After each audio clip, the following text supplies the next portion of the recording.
Paano Wow. setup niyo ng iyong partner na si Itay John, ngayon na super busy kayo sa business? Busy to it talaga na kami as parents, present din kami kahit busy kami.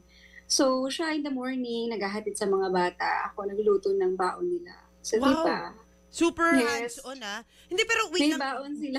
balikan lang Kahit natin high yung school na pinapabaunan pa rin. oo. Wait, alam mo parang sobrang ganda na nga ng dynamics nyo as what you share din on social media na sobrang hands-on yung dalawa at ang close nyo sa inyong mga anak, 'di ba? Talagang sinasamahan pa niya yung mga dalaga, 'di ba, sa gimmick. Nakakaloka. So, ano yung ano, at nakakapag-date pa kayong dalawa. Paano nyo nababalance yung oras ninyo sa me time, sa daughter time, or para sa bunso ninyo?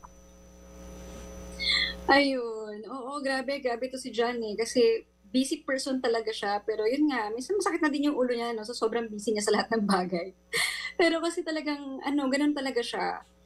Gusto niya lahat meron siyang oras. Ako din naman as a person, parang natutunan ko rin talaga yung sobrang time management. 'Di ba sa trabaho, grabe tayo mag-manage ng time. Oo. So, yun, apply din siya sa family. Kaya very thankful kami na, syempre business yung sa amin. So, hawak din namin yung oras namin. Pero pag-usapan natin, Inaylian, yung ano nyo, blended family ninyo ni Itay John.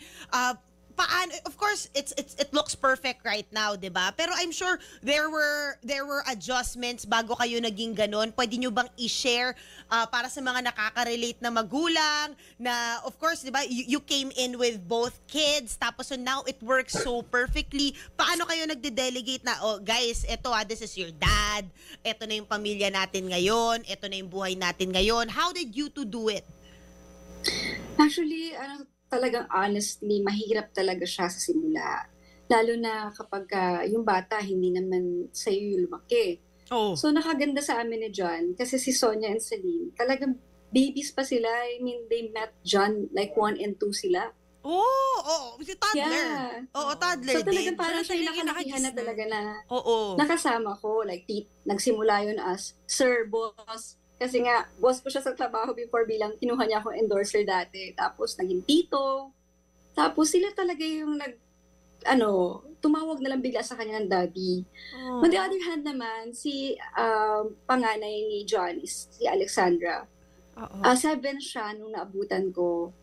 And si John, kasi sobrang close sa kanya. So parang hindi naging mahirap yun na ako ipakilala niya kay Lexi. Kasi close talaga sila ng mag-ama. So Nay, mahilig talaga si John eventually sa mga bata. pero oo, para napansin ko nga, 'di ba? Obvious naman. Pero Inaylian, buti si Hmm. Lexi na kay John, nasa inyo kasi 'di ba usually nasa nanay. Oo. Lalo na kung Oo. 7. Ayun nga eh, talagang parang inadya talaga ng Diyos. Ang galing. Everything was really put in place na sa amin yung mga bata.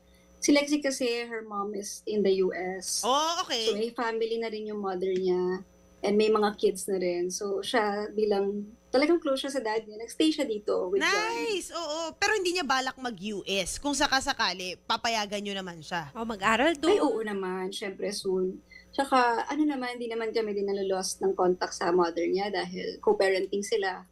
Ay, Kaya yun nakaganda. Kasi Ang talaga galing. yung sa amin, yung welfare lang ng mga bata, yung iniisip namin all the time. At yung maganda, Yun meron siguro I think, Mhm. nag-work sa amin as blended family kasi iniisip namin yung welfare talaga lagi ng mga bata, kung ano yung mabuti para sa kanila. Hindi, yung tsaka meron kayong bunso na parang siya yung nag-bind sa inyong Ayun. lahat. O, di Yes, ba? oo. Sino yung pinaka nag-aalaga? Nauutusan mo na ba yung mga anak nyo na parang, teka lang ha? mag-babysitter. Oo, mag-babysitter kayo sa bunso. Ayun na tayo sa mga utos, di ba? Yun yung Oo. challenge eh. Oo. Lalo na kapag teenagers na, no? Dami ng May shifting ba yan? May Oo. nakatoka? Gantong oras, si magbabantay. Actually, before talaga may ganyan kami. Sabi ko, 30 minutes, ganito. 30 minutes, ganyan. So, Ay, parang gusto ko. every 30 minutes meron silang, task na mag-alaga ng kapatid nila or hindi, sure sa bahay. Kaya lang minsan, ang hirap kapag mag-uutos ka tapos mag-attitude, di ba? Oo, dahil Ang kasi nga, gagawin ko na lang, teenager, di ako ba? na nga lang gagawa. Basta kayo, maayos lang kayo. Like, yung ginagawa namin is, okay, i-build nyo lang yung character nyo. Okay kayo sa school. Sige, kahit huwag nyo nang gawin yung mga ibang bagay kasi kaya ko naman.